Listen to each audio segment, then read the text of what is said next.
You prayed for breakthrough. So why does everything suddenly feel like it's falling apart? The truth is, what you're experiencing isn't abandonment. It's divine preparation, and most Christians miss the hidden warfare behind the chaos. When you seek God's will, the enemy doesn't just step aside.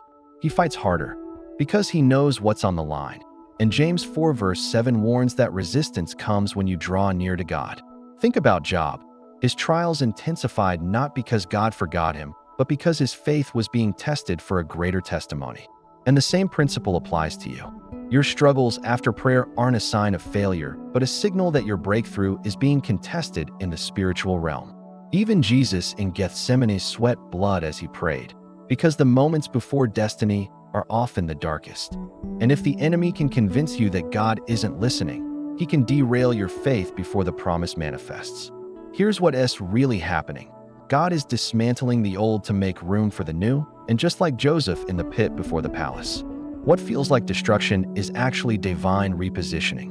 Romans 8 verse 28 doesn't say God prevents storms, but that he works through them for your good. The pressure you feel?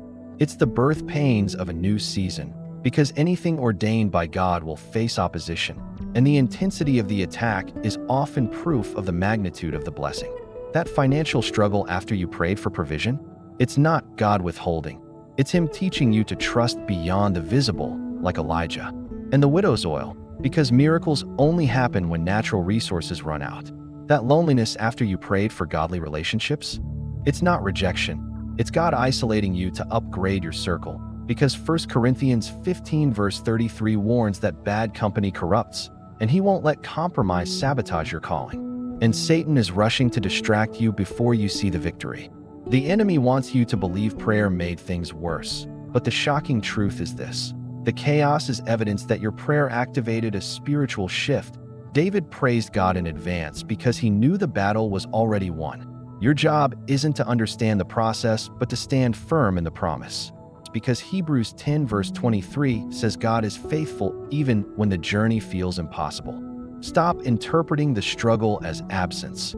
It's acceleration, the breaking before the blessing, the testing before the testimony, the warfare before the reward.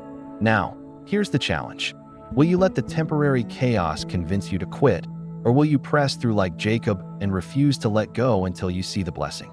The choice is yours, but remember, the darkest hour is always just before dawn.